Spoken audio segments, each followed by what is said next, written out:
ದೇವರ ಪ್ರಕಾರ ಅನಂತ ವಿಶ್ವ ಆಚಾರ್ಯರ ಪ್ರಕಾರ ಯಾರೂ ಇಲ್ಲಿ ತನಕ ಚರ್ಚೆ ಮಾಡಲಿಲ್ಲ, ಹೇಳಲೂ ಇಲ್ಲ. ಪ್ರಾಬ್ಲಿ ಅವ್ರಿಗೆ ಗೊತ್ತಿದೆಯೋ ಇಲ್ಲೋ ನನಗೆ ಗೊತ್ತಿಲ್ಲ. ಬಟ್ ಯೂನಿವರ್ಸ್ಗೆಲ್ಲ ಗೊತ್ತಲ್ವಾ. ಬೇಕು ಅಂದರೆ ಬದುಕ್ಬೋದು, ಬೇಡ ಅಂತಂದರೆ ಬದುಕನ್ನು ಅಂತ್ಯಪಡಿಸ್ಕೊಳ್ಬೋದು. ನಾವು ಬೇಕು ಅಂತಂದರೆ ಶ್ರೀಮಂತರಾಗ್ಬೋದು, ನಾವು ಬೇಡ ಅಂತಂದರೆ ಬಡವರಾಗ್ಬೋದು. ಏನಾಗಿದೆ ನಮ್ಮ ಜಗತ್ತಿಗೆ? ಅಲ್ಲ, ನಾನು ಟ್ರಿಪ್ ಹೋಗೋದು ನನ್ನ ಫ್ಯಾಮಿಲಿ ಜೊತೆ, ಅಥವಾ ನಾನೇನೋ ಹೊಸ ಡ್ರೆಸ್ ಹಾಕ್ಕೊಂಡಿದ್ದೀನಿ, ಅಥವಾ ಹೊಸ ಕಾರ್ ತಂದಿದ್ದೀನಿ, ಹೊಸ ಮನೆ ಕಟ್ಟಿದ್ದೀನಿ, ಅಥವಾ ನಾನು ಖುಷಿಯಾಗಿದ್ದೀನಿ. ಅರೆ ನಾನು ಯಾಕ್ರಿ ತೋರಿಸ್ಬೇಕು ಎಲ್ರಿಗೂ? ನಿಮ್ಮನ್ನು ನೋಡಿ ಎಷ್ಟು ಅಸೂಯೆ ಪಟ್ಕೊಳ್ಬೋದು. ಆ ಅಸೂಯೆ ಎಲ್ಲಿಂದ ಬರುತ್ತೆ? ಕಣ್ಣಿನಿಂದ ಬರುತ್ತೆ. ಆ ಕಣ್ಣಿನ ದೃಷ್ಟಿ ಯಾವಾಗ ನಿಮ್ಮ ಮೇಲೆ ಬೀಳುತ್ತೋ ಸರ್ವ ನಾಶವಾಗೋಗ್ತಿರೋ ಗೊತ್ತಿರಲಿ. ಕೆಲವು ಸನಾತನ ಧರ್ಮದಲ್ಲಿ ಹೇಳೋವಂಥದ್ದು, ಈ ಕೈಯಲ್ಲಿ ಕೊಡೋ ಅಂಥದ್ದು ಈ ಕೈಗೆ ಗೊತ್ತಾಗಬಾರ್ದು ಅಂತ ಸನಾತನ ಧರ್ಮ ಹೇಳುತ್ತೆ. ನಾವು ಕೊಟ್ಬಿಟ್ಟು ಊರೆಲ್ಲ ಹೇಳ್ಕೊಳ್ಳೋದು ಎಷ್ಟು ಸರಿ ಇದೆ? ಪುಣ್ಯ ಬದಲಾಗಿ ಕರ್ಮ ತಾನೇ ಬರಬೇಕು. ದುಡ್ಡು ತುಂಬ ಒಳ್ಳೆಯದು. ದುಡ್ಡು is an energy, is a power. ಎಲ್ಲಿ ತನಕ ಅದು ಪವರ್ಫುಲ್ ಆಗಿರುತ್ತೆ, ಎಷ್ಟು ಬೇಕೋ ಅಷ್ಟಿದ್ದಾಗ ಮಾತ್ರ ಪವರ್ಫುಲ್ ಆಗಿರುತ್ತೆ. ಅದನ್ನು ದಾಟಿದ ಮೇಲೆ ಅದು ಪವರ್ಫುಲ್ ಅಲ್ಲ, ಅದು ವೀಕ್ ಆಗುತ್ತೆ. ಪ್ರತಿ ಮಂಗಳವಾರ, ಶುಕ್ರವಾರ ಮತ್ತು ಅಮಾವಾಸ್ಯೆ ಇದು ಕಂಪಲ್ಸರಿ ಎಲ್ಲರೂ ಮಾಡಲೇಬೇಕು.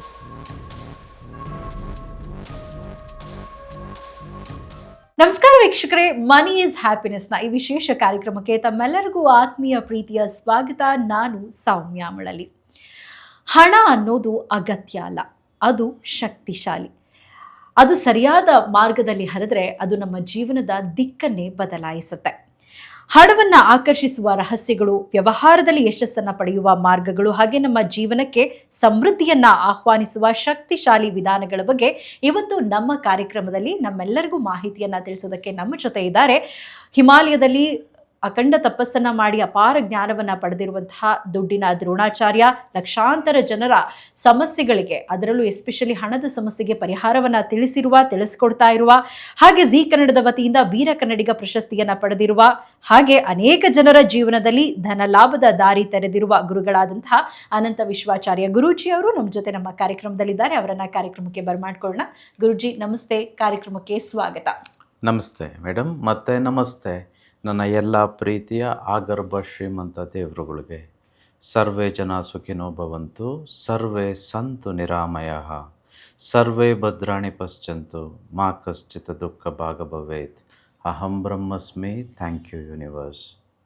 ಗುರುಜಿ, ನಮ್ಮ ಕಾರ್ಯಕ್ರಮದ ಮುಖಾಂತರ, ಹಾಗೆ ನಿಮ್ಮ ವರ್ಕ್ಶಾಪ್ಗಳ ಮುಖಾಂತರ, ನಿಮ್ಮ ಪುಸ್ತಕದ ಮುಖಾಂತರ ಜನರ ಹಲವಾರು ಸಮಸ್ಯೆಗಳಿಗೆ, ಎಸ್ಪೆಷಲಿ ವ್ಯವಹಾರ ಹಣಕ್ಕೆ ಸಂಬಂಧಪಟ್ಟಂತೆ ಸಮಸ್ಯೆಗಳಿಗೆ ಪರಿಹಾರವನ್ನು ತಿಳಿಸ್ತಾ ಬರ್ತಿದ್ದೀರಾ. ಅವರೆಲ್ಲರ ಪರವಾಗಿ ಮೊದಲಿಗೆ ನಾನು ನಿಮಗೆ ಕೃತಜ್ಞತೆಗಳನ್ನು ಸಲ್ಲಿಸ್ತಾ ಕಾರ್ಯಕ್ರಮವನ್ನು ಆರಂಭ ಮಾಡ್ತೀನಿ. ಗುರುಜಿ, ಕಳೆದ ಒಂದು ತಿಂಗಳಲ್ಲಿ ಹಲವಾರು ಡೆವಲಪ್ಮೆಂಟ್ಗಳಾಗ್ತಾ ಇದೆ, ನಾವು ಕೂಡ ಅದನ್ನು ನೋಡ್ತಾ ಇದ್ದೀವಿ.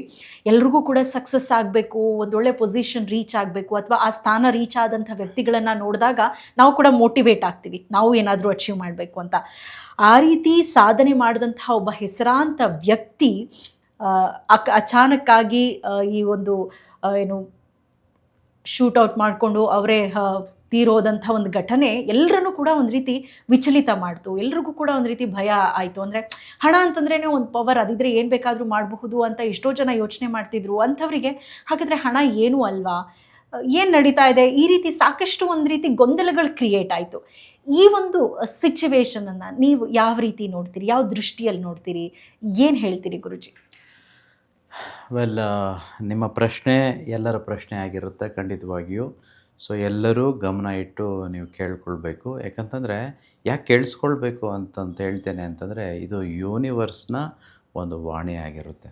ಒಂದು ವೇಳೆ ದೇವರೇ ಬಂದು ಆ ಯೂನಿವರ್ಸೇ ಈ ಧರೆಗೆ ಇಳಿದು ನಿಮಗೇನೋ ಹೇಳಬೇಕು ಅಂತಂತಿದ್ರೆ ಅದು ಇದಾಗಿರುತ್ತೆ. ಸೊ ದಯವಿಟ್ಟು ಎಲ್ಲರೂ ನಿಮ್ಮ ಕಿವಿಗಳನ್ನು, ನಿಮ್ಮ ಮನಸ್ಸನ್ನು ಚೇತನವಾಗಿ ಇಟ್ಕೊಂಡು ಕೇಳಿಸ್ಕೊಳ್ಳಿ.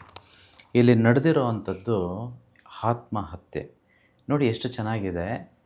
ದೇಹದ ಹತ್ಯೆ ಆಗಲಿಲ್ಲ, ದೇಹ ಅಲ್ಲ ಇಲ್ಲಿ ಸತ್ತಿರೋದು, ಆತ್ಮವು ಸತ್ತಿರೋ ಅಂಥದ್ದು. ಅದಕ್ಕೆ ಆತ್ಮಹತ್ಯೆ ಅಂತ ಹೇಳ್ತೀವಿ. ಸೂಯಿಸೈಡ್ ಅಂತ ಇಂಗ್ಲೀಷಲ್ಲಿ ಕರಿತೀವಿ, ಅದಕ್ಕೆ ಅರ್ಥನೇ ಇಲ್ಲ. But when it comes to Kannada, it gives a clear meaning. ಆತ್ಮದ ಹತ್ಯೆ ಒಂದು ಗೊತ್ತಿರಲಿ. ಭಗವದ್ಗೀತೆ ಮೂಲಕ ಶ್ರೀಕೃಷ್ಣ ಹೇಳ್ತಾರೆ, ಹಾಗೆ ವೇದ ಉಪನಿಷತ್ತುಗಳಲ್ಲಿ ಹೇಳುವಂಥದ್ದು, ಆತ್ಮಕ್ಕೆ ಹುಟ್ಟು ಇಲ್ಲ, ಆತ್ಮಕ್ಕೆ ಸಾವು ಇಲ್ಲ, ಅದಕ್ಕೆ ಕೊನೆ ಇಲ್ಲ. ಆದರೂ ಯಾರೋ ಒಬ್ಬರು ಫೋರ್ಸ್ಫುಲಿ ಆತ್ಮವನ್ನು ತಡೆ ಹಿಡಿಯೋ ಕೆಲಸವನ್ನು ಮಾಡಿರ್ತಕ್ಕಂಥದ್ದು. ಸೊ ಅದಕ್ಕೆ ಆತ್ಮಹತ್ಯೆ ಅಂತ ಹೇಳ್ತೇವೆ. ಇದಕ್ಕೆ ಬಹುದೊಡ್ಡ ದೋಷವೊಂದು ನಮಗೆ ಬರುತ್ತೆ, ಅದು ಬ್ರಹ್ಮಹತ್ಯಾ ದೋಷ. ಬ್ರಹ್ಮಹತ್ಯಾ ದೋಷ ಅಂತಂದರೆ ನಾವು ಯಾವುದೇ ಒಂದು ಪ್ರಾಣಿಯನ್ನು ಅಥವಾ ಪಕ್ಷಿಯನ್ನು ಅಥವಾ ನಮ್ಮನ್ನು ನಾವು ಹಿಂಸೆ ಪಡಿಸ್ಕೊಂಡ್ರೆ ಅಥವಾ ಕೊಂದುಕೊಂಡ್ರೆ ಬ್ರಹ್ಮಹತ್ಯಾ ದೋಷ ಬರುತ್ತೆ. ಇಲ್ಲಿ ಬ್ರಹ್ಮಹತ್ಯಾ ದೋಷ ಬಂದಿದೆ. ಇವರಿಗೆ ಯಾವ ಪನಿಷ್ಮೆಂಟ್ ಇದೆ ಅಂತಂತೇಳಿ ನಮ್ಮ ಪುರಾಣಗಳಲ್ಲಿ ಹೇಳುತ್ತೆ. ಅವರು ಇನ್ನೂ ಎಷ್ಟು ಕಾಲ ಬದುಕಲಿಕ್ಕಿತ್ತೋ ಆ ಒಂದು ಸಮಯವನ್ನು ಪ್ರೇತವಾಗಿ ಒಂದು ನರಕದಲ್ಲಿ ಅವರು ಕಳಿಬೇಕಾಗುತ್ತೆ, ಪ್ರೇತಾತ್ಮನಾಗಿ. ಎಷ್ಟು ಕಷ್ಟ ಇರುತ್ತೆ ಅಂತಂದರೆ, ಈಗ ಯಾರೋ ಒಬ್ಬರು ತೀರೋಗ್ತಾರೆ, ಶೂಟೌಟ್ ಮಾಡ್ಕೊಂಡು ಸತ್ತೋಗಿದ್ದಾರೆ ಅಂತ ನಾವೇನು ಚರ್ಚೆ ಮಾಡ್ತಿದ್ದೀವಿ. ಈ ಭೂಲೋಕದಲ್ಲಿ ಎಷ್ಟು ಕಷ್ಟ ಆಯಿತು, ಸಪೋಸ್ 1% ಕಷ್ಟ ಆಯಿತು ಅಂದ್ಕೊಳ್ಳೋಣ. ಇದರ ಲಕ್ಷಪಟ್ಟು ಕಷ್ಟ ಅಲ್ಲಿರುತ್ತೆ. ಇದು ಯಾರಿಗೂ ಗೊತ್ತೇ ಆಗೋದಿಲ್ಲ. ಸೊ ಹಾಗಾಗಿ it is a very bad thing and none of us should do something like that. ಒಂದಂತೂ ಗೊತ್ತಿರಲಿ, 84 ಲಕ್ಷ ಜೀವರಾಶಿಗಳಲ್ಲಿ ನಾವು ಸಾಯೋದಕ್ಕೂ ಬದುಕೋದಕ್ಕೂ ಸ್ವೇಚ್ಛೆ ಕೊಟ್ಟಿರೋದು ಆ ಭಗವಂತ. ಯಾವುದೋ ಒಂದು ಕಾಲದಲ್ಲಿ ನಾವುಗಳು ಏನೋ ಒಂದು ಪಕ್ಷಿ ಆಗಿರ್ತೀವಿ, ಅಥವಾ ಬ್ಯಾಕ್ಟೀರಿಯಾ ಆಗಿರ್ತೀವಿ, ಅಥವಾ ಒಂದು ಕ್ರಿಮಿನೋ ಕೀಟವೋ ಇರುವೆನೋ ಏನೋ ಒಂದು ಆಗಿ ಕಾಲಮಾನಕ್ಕೆ ಬದಲಾಗಿ ನಾವಿವತ್ತು ಮನುಷ್ಯರಾಗಿರುವಂಥದ್ದು. ಮನುಷ್ಯ ಅನ್ನೋವಂಥವನಿಗೆ ಮಾತ್ರ ಇಷ್ಟು ಒಂದು ಫ್ರೀಡಮ್ ಇದೆ, ಸ್ವಾತಂತ್ರ್ಯ ಇದೆ. ನೋಡಿ ಎಷ್ಟು ಅದ್ಭುತ ಅಲ್ವಾ ಈ ನೇಚರ್ ಯೂನಿವರ್ಸು. ನಾವು ಬೇಕು ಅಂದರೆ ಬದುಕ್ಬೋದು, ಬೇಡ ಅಂತಂದರೆ ಬದುಕನ್ನು ಅಂತ್ಯಪಡಿಸ್ಕೊಳ್ಬೋದು. ನಾವು ಬೇಕು ಅಂತಂದರೆ ಶ್ರೀಮಂತರಾಗ್ಬೋದು, ನಾವು ಬೇಡ ಅಂತಂದರೆ ಬಡವರಾಗ್ಬೋದು. ನಾವು ಬೇಕು ಅಂತಂದರೆ ಸಂಬಂಧಗಳನ್ನು ಸರಿಪಡಿಸ್ಕೊಳ್ಬೋದು, ಬೇಡ ಅಂತಂದರೆ ಸಂಬಂಧಗಳನ್ನ ಹದಗೆಡಿಸ್ಕೊಳ್ಬೋದು. ನಾವು ಬೇಕು ಅಂತಂದರೆ ಸುಖ ಶಾಂತಿ ನೆಮ್ಮದಿಯನ್ನು ಹುಡುಕ್ಬೋದು, ಬೇಡ ಅಂತಂದರೆ ಅಸಮಾಧಾನದಲ್ಲೇ ದುಃಖದಲ್ಲೇ ಈ ಜೀವನವನ್ನು ಕಳೆದು ಬಿಡ್ಬೋದು. ಅಲ್ಲ, ಎಷ್ಟೊಂದು ಸ್ವಾತಂತ್ರ್ಯ ಅಲ್ವಾ. ನೀವು ಒಂದು ಸಲ ಯೋಚನೆ ಮಾಡಿ ನೋಡಿ, ಮನುಷ್ಯನನ್ನು ಹೊರತುಪಡಿಸಿದ್ರೆ ಇನ್ನು ಯಾವ ಬೇರೆ ಜೀವಿಗೂ ಅದೆಷ್ಟೇ ಕಷ್ಟ ಬಂದರೂ ನರಳುತ್ತಿದ್ದರೂ ಅದಕ್ಕೆ ತನ್ನ ಜೀವವನ್ನು ತೆಗೆದುಕೊಳ್ಳೋ ಒಂದು ಸ್ವಾತಂತ್ರ್ಯ ಅಥವಾ ಫ್ರೀಡಮ್ನ ಯೂನಿವರ್ಸ್ ಕೊಡಲಿಲ್ಲ. ಅಲ್ಲ, ನಮಗೆ ಇಷ್ಟು ಒಂದು ದೊಡ್ಡ ಸ್ವೇಚ್ಛೆಯನ್ನು ಕೊಟ್ಟ ಮೇಲೆ ನಾವು ಬದುಕನ್ನು ಬಂಗಾರವಾಗಿ ರೂಪಿಸ್ಕೊಳ್ಳೋ ಬದಲು, ಜೀವಿಸೋ ಬದಲು ಆ ಯೂನಿವರ್ಸ್ಗೆ ಕೃತಜ್ಞತೆಯಿಂದ ಜೀವಿಸಿ ಹೋಗೋ ಬದಲು ನಾವು ಈ ರೀತಿ ಮಾಡ್ಕೊಳ್ಳೋದು ಎಷ್ಟು ಸರಿ. ಸೊ ಇವತ್ತು ಅದ್ಭುತವಾಗಿರುವಂಥ ಒಂದು ಪ್ರಶ್ನೆಯನ್ನು ಮೇಡಮ್ ಕೇಳಿದ್ದಾರೆ. I think for everybody it's a great lesson. It's like this. ನಾವು ಈಗ ಪ್ರೈಮ್ ಮಿನಿಸ್ಟರ್ ಆಗಿಬಿಟ್ಟಿದ್ದೀವಿ. ಪ್ರೈಮ್ ಮಿನಿಸ್ಟರ್ ಆಗಿದ್ದು ನಾವು ಒಂದು ವೇಳೆ ನಮ್ಮ ಜೀವನ ನಾವೇ ತೆಗೆದುಕೊಳ್ಳೋದೇ ಆದರೆ, ನಾವೀಗ ಯಾವುದೋ ಒಂದು ಕೆಳ ದರ್ಜೆಯ ಒಂದು ಹುದ್ದೆಗೆ ಬಂದ ಹಾಗೆ, ಅಥವಾ we becoming very public or common person. I think we should not be that way ಅಲ್ವಾ. We have made to, or we have asked to be those creators ಸ್ಥಾನದಲ್ಲಿ ನಮ್ಮನ್ನು ಕುಳಿಸಿರೋವಂಥದ್ದು. We are asked to be the creator. ನಮ್ಮನ್ನು ಪರಬ್ರಹ್ಮನಾಗಿರು ಅಂತಂತೇಳಿ ಪರಬ್ರಹ್ಮ ಸೃಷ್ಟಿ ಮಾಡಿ ಕಳಿಸಿದ್ರೆ, ನಾವು ಯಾವುದೋ ಕಾಮನ್ ಮ್ಯಾನ್ ಆಗಿಬಿಟ್ರೆ ಎಷ್ಟು ಸರಿ ಇದು. ನರಕಗಳಲ್ಲೇ ಅತಿ ಘನಘೋರವಾದ ನರಕ ಅಂತಂತ ಇದ್ದರೆ ಅದು ಬ್ರಹ್ಮಹತ್ಯೆ ದೋಷಕ್ಕೆ ಬರುವಂಥದ್ದಾಗಿರುತ್ತೆ. ನಾವುಗಳು ಮಾಡಿಲ್ವ ಬ್ರಹ್ಮಹತ್ಯೆ ದೋಷ? ನಿಮ್ಮನ್ನು ನೀವು ಯೋಚನೆ ಮಾಡಿಕೊಂಡು ಕೇಳ್ಕೊಳ್ಳಿ. ಬರೀ ನಮ್ಮ ಪ್ರಾಣ ತೆಗೆದುಕೊಂಡ್ರೆ ಮಾತ್ರ ಬ್ರಹ್ಮಹತ್ಯೆ ದೋಷ ಬರುವಂಥದ್ದಲ್ಲ. ಬೇರೆಯವರ ಪ್ರಾಣವನ್ನು ತೆಗೆದರು, ಯಾವುದೇ ಪಕ್ಷಿ ಪ್ರಾಣಿ ಯಾವುದೇ ಆಗಲಿ, ಅದನ್ನು ಕೊಂದರೂ ಮನರಂಜನೆಗೋಸ್ಕರ, ಸುಖ ಸುಮ್ಮನೆಗೋಸ್ಕರ ನಾವು ಕೊಂದರೂ ಅದರಿಂದ ಬ್ರಹ್ಮಹತ್ಯೆ ದೋಷ ಬರುತ್ತೆ. ವಿಶೇಷವಾಗಿ ಈ ದಿನಗಳಲ್ಲಿ ನಾವು ನೋಡ್ತೇವೆ, ಎಲ್ಲ ಬಸ್ಸುಗಳ ಮೇಲೆ ಹಾಕ್ಬಿಟ್ಟಿದ್ದಾರೆ ಪ್ರಾಣಿಗಳ ಮೇಲೆ ದಯೆ ಇರಲಿ ಅಂತಂತೇಳಿ. ನನಗೆ ತುಂಬ ಖುಷಿ ಆಗುತ್ತೆ. ಬಟ್ ಇನ್ನೊಂದು ವಿಚಾರ ಅಲ್ಲಿ ಆ್ಯಡ್ ಮಾಡ್ಬೋದಿತ್ತೇನೋ. ಪ್ರಾಣಿಗಳಲ್ಲೇ ಶ್ರೇಷ್ಠವಾದ ಪ್ರಾಣಿ ಅಂತಂದರೆ ಈ ಮನುಷ್ಯನ ಮೇಲೂ ಸ್ವಲ್ಪ ದಯೆ ಇದ್ದರೆ ಒಳ್ಳೆಯದು ಅನಿಸುತ್ತೆ. ಸೊ ಪ್ರಾಣಿಗಳನ್ನೆಲ್ಲ ಹುಷಾರಾಗಿ ನೋಡ್ಕೊಳ್ತಿದ್ದೀವಿ, ಬಟ್ ಮನುಷ್ಯರನ್ನೆಲ್ಲ ತೆಗೆದುಬಿಟ್ಟಿದ್ದೀವಿ ಅಂತ ನನಗನ್ಸುತ್ತೆ. I think lot of us, I mean is modern generation, ತುಂಬ ಜನ ಮದುವೆ ಆಗೋದಕ್ಕಿಂತ ಮುಂಚೆ ಪ್ರೆಗ್ನೆಂಟ್ ಆಗ್ತಾರೆ, ಅಥವಾ ಮದುವೆ ಆದಮೇಲೆ ಇನ್ನು ಮಗು ಬೇಡ ಅಂತ ಅಂದ್ಕೊಂಡಿರ್ತಾರೆ, ಪ್ರೆಗ್ನೆಂಟ್ ಆಗಿಬಿಡ್ತಾರೆ. ಆಗ ಅಬಾರ್ಷನ್ ಮಾಡ್ಕೊಳ್ಳೋ ಅಂಥದ್ದು. ಇದು ಏನು ಅಂತ ಅಂದ್ಕೊಂಡ್ರಿ, it is actually murder only. ಹೀಗೆ ಯಾರಿಗೂ ಗೊತ್ತಾಗೋದಿಲ್ಲ ಅಷ್ಟೇ.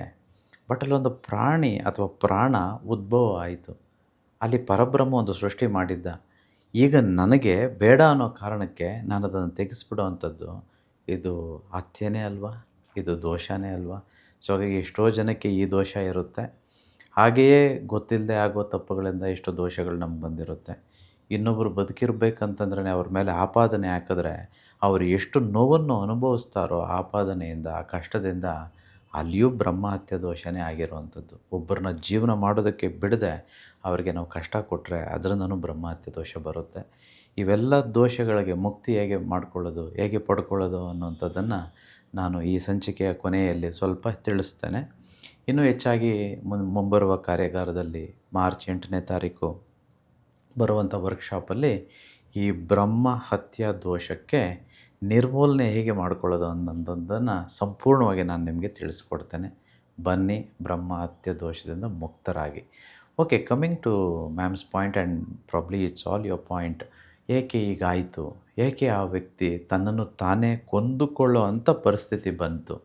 ಅದು ಎಲ್ಲರೂ ತಲೆಗಿಟ್ಕೊಳ್ತಾರೆ, ಬಟ್ ಇವರು ಇಟ್ಕೊಂಡಿದ್ದು ಹೃದಯಕ್ಕೆ. ನೋಡಿ, ನಮ್ಮ ಭಾವನೆಗಳು, ನಮ್ಮ ಚಿಂತನೆಗಳು, ಆ ಫೀಲಿಂಗ್ಸ್ ಅಂತ ಏನು ಕರಿತೀವೋ ಅದೆಲ್ಲ ಆಗುವಂಥದ್ದು ಹೃದಯದಲ್ಲಿ. ಅವ್ರು ಎಲ್ಲಿಗೆ ಗುಂಡಿಟ್ಕೊಂಡ್ರು ನೋಡಿ, ಹೃದಯಕ್ಕಲ್ವಾ? ಏಕಿರ್ಬೋದು?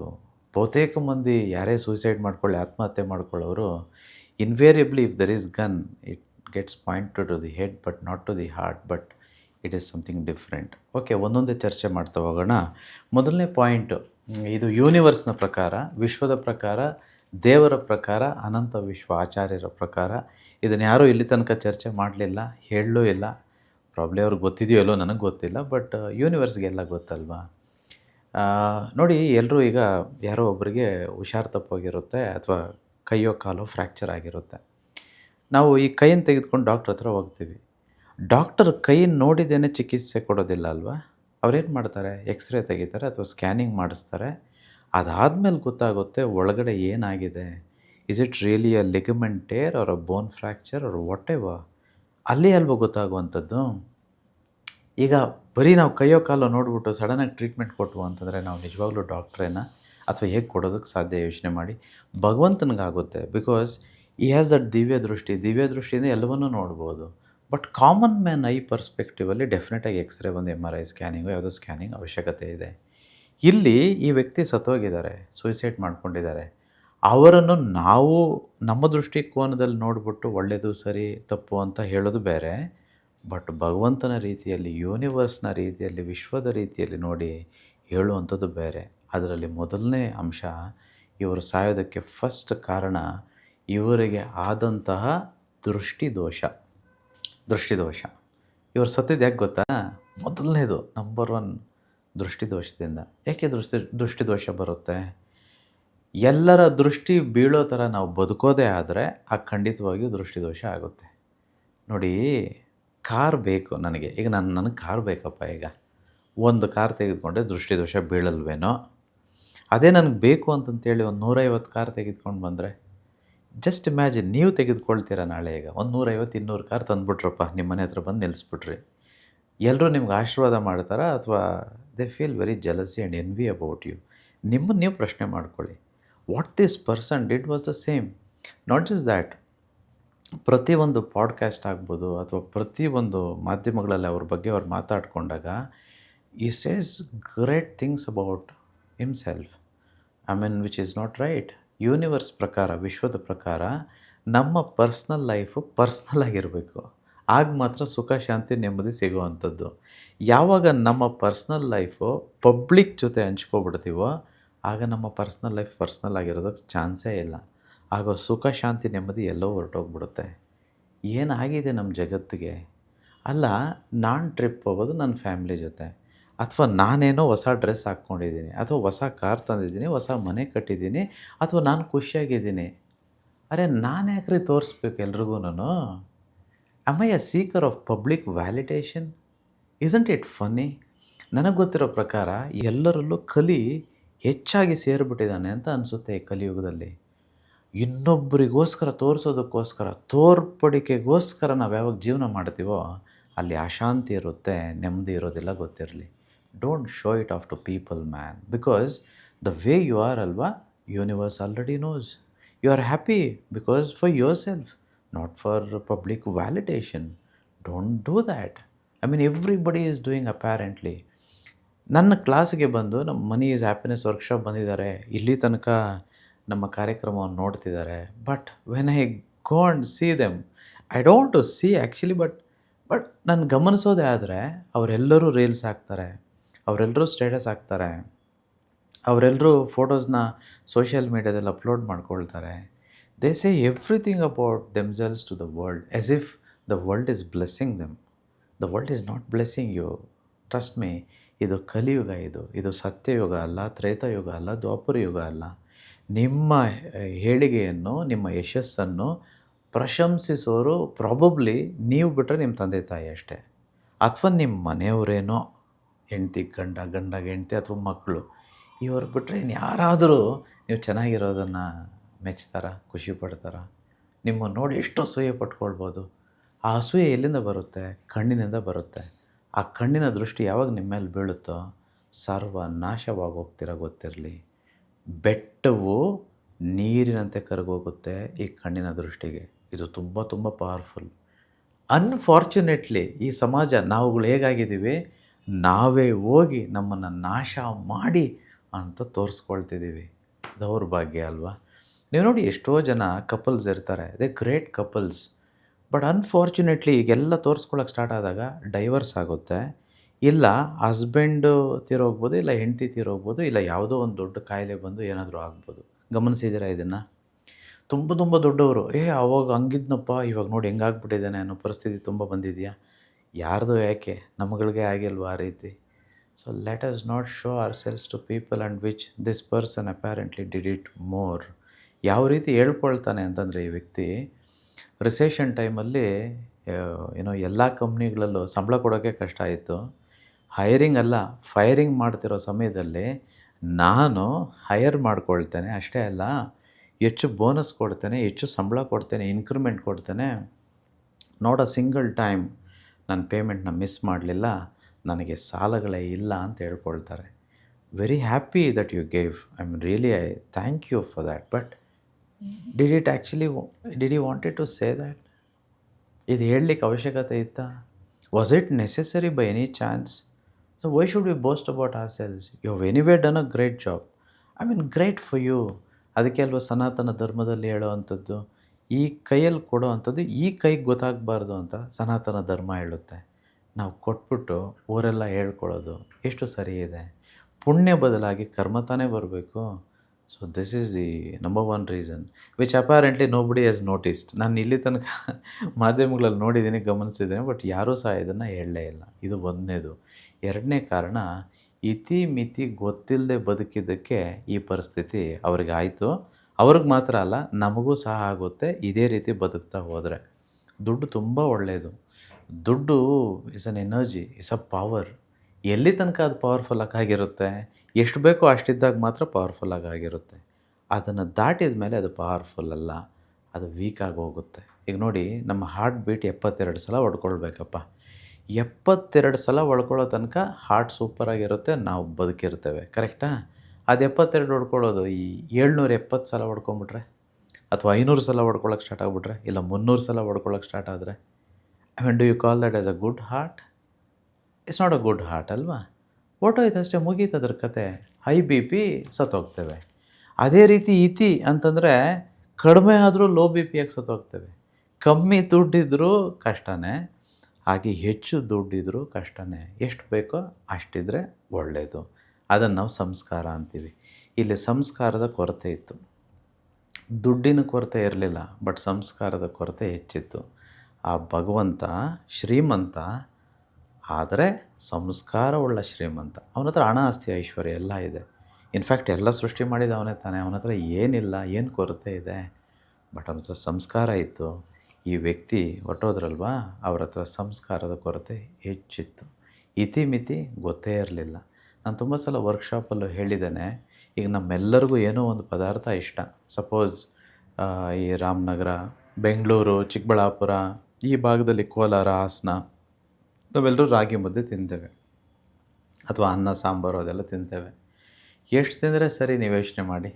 ಒಂದು ಮುದ್ದೆನ, ಅಥವಾ ಉತ್ತರ ಕರ್ನಾಟಕದವರಾದರೆ ಜೋಳದ ರೊಟ್ಟಿ ತಿಂತೀವಿ. ಎಷ್ಟು ರೊಟ್ಟಿ ತಿನ್ಬೋದು? 3, 4, 5? ಇಲ್ಲ, ಹೋದ್ರೋಗಲಿ 10 ತಿಂದ್ಬಿಡ್ಬೋದು ಅಂತ ಅಂದ್ಕೊಳ್ಳೋಣ. 100 ತಿನ್ನೋಕ್ಕಾಗುತ್ತೇನ್ರಿ? 100 ಮುದ್ದೆ ತಿನ್ನೋಕ್ಕಾಗುತ್ತೇನ್ರಿ? ಹೇಳಿ, ನೀವೇ ಹೇಳಿ. ಒಂದು 150 ಇಡ್ಲಿ ತಿನ್ನೋಕ್ಕಾಗುತ್ತಾ, ಅಥವಾ 200 ದೋಸೆ ತಿನ್ನೋಕ್ಕಾಗುತ್ತಾ? ಹೇಗೆ ಊಟದಲ್ಲಿ ಹೆಚ್ಚಾದರೆ ಅದು ನಾವು ಇರೋದಿಲ್ವೋ, ಸತ್ತೋಗ್ಬೋದು ಅಥವಾ ಡಿಸೆಂಟ್ರಿ ಆಗ್ಬೋದು ಅಥವಾ ಏನಾದರೂ ಆಗ್ಬೋದು, ಅನಾಹುತ ಆಗ್ಬೋದು. ಅದೇ ರೀತಿ ದುಡ್ಡಿನಲ್ಲೂ ಸಹ ಅಲ್ವಾ, ಪ್ರತಿಯೊಂದು ವಿಚಾರದಲ್ಲೂ ಅಷ್ಟೇ. ಪ್ರೀತಿಯಲ್ಲೂ ಹೆಚ್ಚಾದರೂ ಒಳ್ಳೆಯದಲ್ಲ, ಕಡಿಮೆ ಆದರೂ ಒಳ್ಳೆಯದಲ್ಲ. ನಂಬಿಕೆಯಲ್ಲೂ ಹೆಚ್ಚು ನಂಬಿಕೆಯೂ ಅವಶ್ಯಕತೆ ಇಲ್ಲ. ಹಾಗಂತೇಳಿ ನಂಬಿಕೆಯೇ ಕಳ್ಕೊಂಡು ಬದುಕೋದಕ್ಕೆ ಸಾಧ್ಯವಿಲ್ಲ. ಎಲ್ಲದರಲ್ಲೂ ಇತಿಮಿತಿ ಇದೆ. ನಿದ್ದೆಯಲ್ಲೂ ಅಷ್ಟೇ, ಹೆಚ್ಚು ನಿದ್ದೆನೂ ಒಳ್ಳೆಯದಲ್ಲ, ಹಾಗಂತೇಳಿ ಕಡಿಮೆ ನಿದ್ದೆನೂ ಒಳ್ಳೆಯದಲ್ಲ. ಎವ್ರಿಥಿಂಗ್ ದಟ್ ನೇಚರ್ ಗಿವ್ಸ್ ಅಲ್ವಾ, there is certain equilibrium, balance. You must keep that balance. When it goes imbalance, this what happens. But ಈಗ ನಾವುಗಳೆಲ್ಲ ಕಾಮನ್ ಪೀಪಲ್ ಏನು ತಿಳ್ಕೊಳ್ತೀವಿ ಗೊತ್ತಾ? ದುಡ್ಡು ನೋಡ್ದಾ, ದುಡ್ಡಿದ್ದಕ್ಕೆ ಹಿಂಗಾಗೋಯ್ತು. ಗುರು, ದುಡ್ಡಿಂದಲ್ಲ ಆಗಿದ್ದು, ಸಂಸ್ಕಾರದಿಂದ. ಇತಿಮಿತಿ ಗೊತ್ತಿಲ್ಲದೆ ಇರೋದಕ್ಕೆ, ದೃಷ್ಟಿ ದೋಷ ನಿವಾರಣೆ ಮಾಡ್ಕೊಳ್ಳೋಕೆ ಗೊತ್ತಾಗದೇ ಇರೋದಕ್ಕೆ ಈ ರೀತಿ ಆಗಿದ್ದೆ ಹೊರತು ಇನ್ಯಾವುದೋ ರೀಸನ್ಗೆ ದುಡ್ಡಿನಿಂದ ಇಲ್ಲವೇ ಇಲ್ಲ. ಬಿಕಾಸ್ ದುಡ್ಡಿದೆ ಪರಮಾತ್ಮನ ಹತ್ರ, ಅವನು ಆರಾಮಾಗೇ ಇದ್ದಾನೆ, ಅವನಿಗೇನು ಈಗ ಆಗಲೇ ಇಲ್ಲ. ಎಷ್ಟೋ ಜನ ಶ್ರೀಮಂತರಿದ್ದಾರೆ. ರತನ್ ಟಾಟಾ ಅವ್ರು ಶ್ರೀಮಂತರಲ್ವಾ, ದುಡ್ಡಿರಲಿಲ್ವಾ? ಅವ್ರು ಹೀಗೆ ಮಾಡಿಕೊಂಡ್ರ? Because they was character man. But this person apparently, not just this person, there are so many people who are characterless. So ನಮಗೆ ಸಂಸ್ಕಾರ ಬೇಕು ರೀ. So this is the second reason. Third reason is karma. ಯಾವ ಕರ್ಮ ಯಾರು ಮಾಡ್ತಾರೆ ಅದ್ರ ಮೇಲೆ ಅವ್ರ ಲೈಫ್ ಡಿಪೆಂಡ್ ಆಗಿರುತ್ತೆ. ಈಗ ಎಷ್ಟೋ ಸಲ ನಾವುಗಳು ಗೊತ್ತಿದ್ದೋ ಗೊತ್ತಿಲ್ಲದೇನೋ ಎಂತೆಂಥ ಕರ್ಮಗಳು ಮಾಡಿರ್ತೀವಿ. ಕೆಟ್ಟದ್ದು, ಒಳ್ಳೆಯದು, ಅಕರ್ಮ, ವಿಕರ್ಮ, ಸಕರ್ಮ, ಇನ್ನು ಈ ರೀತಿ ಎಲ್ಲ ಕರ್ಮಗಳಿರುತ್ತೆ. ಅಲ್ಲ, ಯಾರಿಗೆ ಗೊತ್ತು ನಮ್ಮ ಒಂದು ದುಡಿಯೋ ಅಂಥ ಪರಿಸ್ಥಿತಿಯಲ್ಲಿ ಯಾವ್ಯಾವ ರೀತಿ ದುಡಿತೀವಿ ಅಂತಂತೇಳಿ.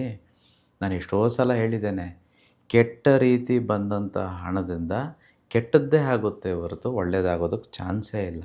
ಈಗ ಯಾರೋ ಒಬ್ಬರು ಲಂಚ ತೆಗೆದುಕೊಳ್ತಾರೆ ಅಥವಾ ಶೋಷಣೆ ಮಾಡಿ ಇನ್ನೊಬ್ಬರಿಗೆ ಕೆಟ್ಟದ್ದು ಮಾಡಿ ಹಣ ಸಂಪಾದನೆ ಮಾಡ್ತಾರೆ, ಅಥವಾ ಮೋಸ ಮಾಡಿ ವಂಚನೆ ಮಾಡಿ ದುಡ್ಡು ಸಂಪಾದನೆ ಮಾಡ್ತಾರೆ. ಅಲ್ಲ, ಈ ಕಲಿಯುಗದಲ್ಲಿ ನಮ್ಮ ಸಮಾಜದಲ್ಲಿ ಎಷ್ಟು ಜನ ಅಂಥವ್ರು ಇದ್ದಾರಲ್ವ, ಅವ್ರಿಗೆ ಹೇಗೆ ಒಳ್ಳೆಯದಾಗೋದಕ್ಕೆ ಸಾಧ್ಯ? ಒಂದು ವೇಳೆ ಅಂಥ ಹಣದಿಂದ, ಕೆಟ್ಟ ಹಣದಿಂದ, ಅಧರ್ಮದ ರೀತಿಯಲ್ಲಿ ಸಂಪಾದನೆ ಮಾಡಿದ ಹಣದಿಂದ ನಾವು ಮನೆಗೆ ಇವತ್ತು ಬಾಳೆಹಣ್ಣು ಫ್ರೂಟ್ಸ್ ತೆಗೆದುಕೊಂಡು ಹೋಗ್ತೀವಿ, ಅಥವಾ ನಮ್ಮ ಮಕ್ಕಳಿದ್ದಾರೆ ಅಂತಂತೇಳಿ ನಾವೇನೋ ದಿನಸಿ ಸಾಮಾನು ತೆಗೆದುಕೊಂಡು ಹೋಗ್ತೀವಿ, ಅಥವಾ ಕಾರ್ ಖರೀದಿ ಮಾಡ್ತೀವಿ, ಅಥವಾ ಮನೆ ಕಟ್ಟಿಸ್ತೀವಿ, ಅಥವಾ ಜಮೀನು ತೆಗೆದುಕೊಳ್ತೀವಿ. ಅಧರ್ಮದಿಂದ ಬಂದಿರೋ ಹಣದಿಂದ ನೀವು ಮನೆ ಕಟ್ಟಿಸ್ಬೋದು, ಆದರೆ ಮನಃಶಾಂತಿನ ನೀವು ತೆಗೆದುಕೊಳ್ಳೋಕ್ಕಾಗೋದಿಲ್ಲ.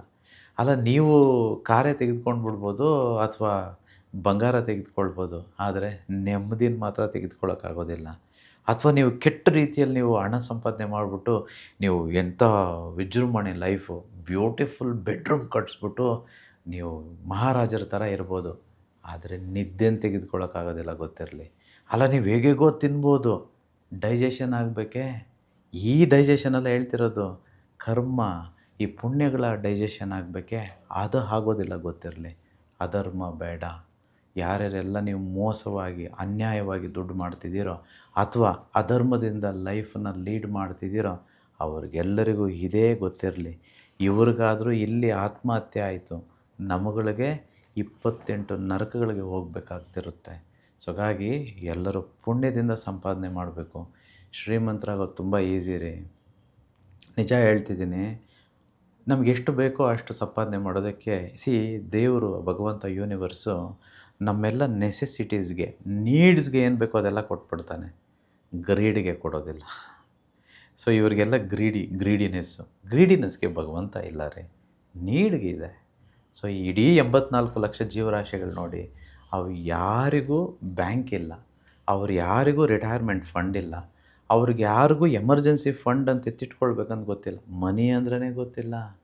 ಅಲ್ಲ, ನಾಳೆ ಅನ್ನೋದೇ ಅವ್ರಿಗೆ ಯೋಚನೆ ಇಲ್ಲ, ಏನೂ ಕೂಡಿಡೋದೇ ಇಲ್ಲ, ನೆನ್ನೆ ಬಗ್ಗೆ ಚಿಂತೆನೂ ಇಲ್ಲ. ಅವ್ರಿಗೆ ಕಾಲಕ್ಕೆ ಊಟ ಆಗಲಿ, ಅದ್ರ ಪೋಷಣೆ ಯಾರು ಮಾಡ್ತಿದ್ದಾರೆ? ಯೂನಿವರ್ಸೇ ಮಾಡ್ತಿದೆಯಲ್ವಾ. ಯಾವಾಗ ಆ ಪ್ಯೂರ್ ಕಾನ್ಷಿಯಸ್ನೆಸ್ಸಲ್ಲಿ, ಆ ಚೇತನದಲ್ಲಿ ನಾವು ಬದುಕೋದಕ್ಕೆ ಪ್ರಾರಂಭ ಮಾಡ್ತೀವೋ ಎಲ್ಲವನ್ನೂ ಭಗವಂತನೇ ನೋಡ್ಕೊಂಡ್ಬಿಡ್ತಾನೆ.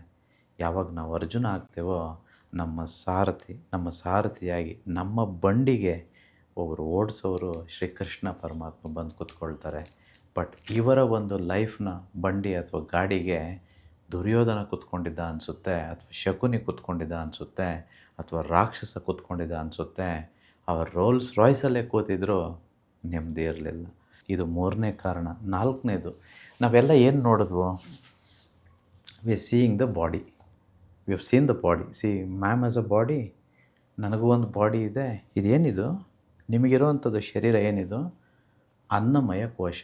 ನಮ್ಮ ಸನಾತನ ಧರ್ಮದಲ್ಲಿ ಪಂಚಕೋಶಗಳ ಬಗ್ಗೆ ಸಂಪೂರ್ಣವಾಗಿ ವಿವರಿಸ್ತಾರೆ. ಇದು ಬರೀ ಊಟದಿಂದ, ಏನೋ ಊಟ ತಿಂತೀವಿ, ಈ ಬಾಡಿ ಇದೆ. ಊಟ ತಿಂದಿಲ್ಲ ಅಂತಂದರೆ ಈ ಶರೀರ ಇರೋದಿಲ್ಲ. ಇದು ಆತ್ಮಕ್ಕೆ ಒದಿಸಿರೋ 5ನೇ ಒಂದು ಬಟ್ಟೆ. ಆತ್ಮಕ್ಕೆ 5 ಬಟ್ಟೆಗಳಿದೆ. ಒಂದು ಬಟ್ಟೆ, ಕಡೆಯ ಬಟ್ಟೆ, ಇದು ಅನ್ನಮಯ ಕೋಶ. 2ನೇ ಬಟ್ಟೆ ಬಂದು ಪ್ರಾಣಮಯ ಕೋಶ. ನೋಡಿ, ಉಸಿರಾಡ್ತಿದ್ದೀವಿ ನಾವು, ಇದು ಪ್ರಾಣಮಯ ಕೋಶ. ಬರೀ ಈ ಬಟ್ಟೆ ಇದ್ದರೆ ಸಾಲದು. ಈ ಬಟ್ಟೆ ಯಾವುದು? ಅನ್ನಮಯ ಕೋಶ ಇದ್ದರೆ ಸಾಲದು, ಪ್ರಾಣಮಯ ಕೋಶ ಇರಬೇಕು. ಬರೀ ಪ್ರಾಣಮಯ ಕೋಶ ಇದ್ದರೆ ಸಾಲದು, ಇನ್ನೊಂದು ಹೊದಿಕೆ ಇದೆ, ಬಟ್ಟೆ ಇದೆ, ಅದನ್ನು ಮನೋಮಯ ಕೋಶ ಅಂತ ಹೇಳ್ತೀವಿ. ಮನೋಮಯ ಕೋಶ ಸರಿ ಇದ್ದಾಗಲೇ ಎಲ್ಲ ಕೋಶಗಳು ಸರಿ ಇರೋವಂಥದ್ದು. ಈಗ ಇಷ್ಟೇ ಸಾಲದು, ಇನ್ನೊಂದು ಕೋಶ ಇದೆ, ಬುದ್ಧಿ, ವಿಜ್ಞಾನಮಯ ಕೋಶ. ಅಷ್ಟೇ ಇದ್ದರೆ ಸಾಲದು, ಕಡೆಗೆ ಆನಂದಮಯ ಕೋಶ. ಇದು ಆತ್ಮಕ್ಕೆ, ಪರಮಾತ್ಮನಿಗೆ ಸಮೀಪವಾಗಿರುವಂಥದ್ದು. ನಾವಿಲ್ಲಿ ನೋಡಿದ್ದು, ಆ ವ್ಯಕ್ತಿ ಸತ್ತೋದಾಗ ನೋಡಿದ್ದು ಬರೀ ಅನ್ನಮಯ ಕೋಶ ಮಾತ್ರ. ಅವರ ಪ್ರಾಣಮಯ ಕೋಶ ಸರಿ ಇತ್ತಾ? ಮನೋಮಯ ಕೋಶ ಸರಿ ಇತ್ತಾ? ವಿಜ್ಞಾನಮಯ ಕೋಶ ಸರಿ ಇತ್ತಾ? ಅಥವಾ ಆನಂದಮಯ ಕೋಶ ಸರಿ ಇತ್ತಾ? ಯಾರಿಗೂ ಗೊತ್ತಿಲ್ಲ. ಇಟ್ಸ್ ಲೈಕ್ ಈ ಎಲ್ಲ ಪಂಚಕೋಶಗಳು ಸರಿ ಇದ್ದರೆ ಅದ್ಭುತವಾದ ವೀಲ್ ಇದ್ದಾಗೆ, ಚಕ್ರ ಇದ್ದಾಗೆ. ನೀವು ಹೇಳಿ, ಕಾರ್ ಚೆನ್ನಾಗಿ ಹೋಗೋದು ಚಕ್ರ ಸರಿ ಇದ್ದಾಗಲ್ಲ, ಅಥವಾ ಟೈರ್ ರೌಂಡಾಗಿಲ್ಲದೆ ರೆಕ್ಟ್ಯಾಂಗಲ್ ಶೇಪಲ್ಲೋ ಅಥವಾ ಟ್ರಯಾಂಗಲ್ ಶೇಪಲ್ಲೋ ಕಾರಿನ ಚಕ್ರ ಇದ್ದರೆ ಕಾರ್ ಓಡುತ್ತಾ? ಜೀವನ ನಡೆಯುತ್ತಾ? ಯಾರ ಜೀವನ ಸುಗಮವಾಗಿ ನಡೀತಿಲ್ವೋ ಅವರ ಜೀವನದ ಚಕ್ರಗಳು ರೆಕ್ಟ್ಯಾಂಗಲ್ ಶೇಪೋ ಇಲ್ಲ ಬೇರೆ ಯಾವುದೋ ಶೇಪಲ್ಲಿರುತ್ತೆ, ಬಟ್ ಟೈರ್ ಶೇಪಲ್ಲಿ, ವೀಲ್ ಶೇಪಲ್ಲಿ ಅಥವಾ ರೌಂಡಾಗಂತೂ ಇರೋದಕ್ಕೆ ಚಾನ್ಸೇ ಇಲ್ಲ. ಒಂದು ವೇಳೆ ಇದ್ದರೂ ಪಂಕ್ಚರ್ ಆಗಿರಬೇಕಷ್ಟೆ. ಸೊ ಇವರ ಜೀವನದ ಗಾಲಿ ಅಥವಾ ಚಕ್ರ ಪಂಚರ್ ಆಗಿತ್ತು, ಅಥವಾ ಟೈರ್ ಆ ಶೇಪಲ್ಲಿ ಇರಲಿಲ್ಲ. Because everything was not in unison, it was not together, there was no integrity. ಅನ್ನಮಯ ಕೋಶನೂ ಅವ್ರದ್ದು ಸರಿ ಇದ್ದಿಲ್ಲ.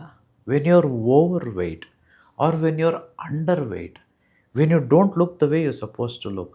ನಮ್ಮನ್ನು ನಾವು ಮಿರರಲ್ಲಿ ನೋಡಿಕೊಂಡು ನಾನು ಬ್ಯೂಟಿಫುಲ್ ಆಗಿಲ್ಲ ಅಥವಾ ಹ್ಯಾಂಡ್ಸಮ್ ಆಗಿಲ್ಲ ಅನ್ನೋದೇ ಆದರೆ ನನ್ನ ಅನ್ನಮಯ ಕೋಶ ಸರಿಯಿಲ್ಲ ಅಂತಲೇ ಅರ್ಥ. ಇದು ಯಾರೂ ಹೇಳಲೂ ಇಲ್ಲ, ಹೇಳೋದಕ್ಕೆ ಸಾಧ್ಯವೂ ಇಲ್ಲ. ಬಿಕಾಸ್ ಇದು ಯೂನಿವರ್ಸ್, ಇದು ವಿಶ್ವ. This is one of the reason. ಇನ್ನೊಂದು ರೀಸನ್ ಇದೆ ನೋಡಿ, ಎಷ್ಟು ರೀಸನ್ಸ್ ಇದೆ. ಪುರುಷಾರ್ಥಗಳು: ಧರ್ಮ, ಅರ್ಥ, ಕಾಮ, ಮೋಕ್ಷ. ಧರ್ಮವಾಗಿದ್ದಾಗ ಮಾತ್ರ, ಆ ಧರ್ಮವಾಗಿ ಸಂಪಾದನೆ ಮಾಡಿದ ಅರ್ಥ ಮಾತ್ರ ಇಚ್ಛೆಗಳನ್ನು ಪೂರೈಸುತ್ತೆ, ಅದರಿಂದ ಸುಖ, ಶಾಂತಿ, ನೆಮ್ಮದಿ ಸಿಗುತ್ತೆ.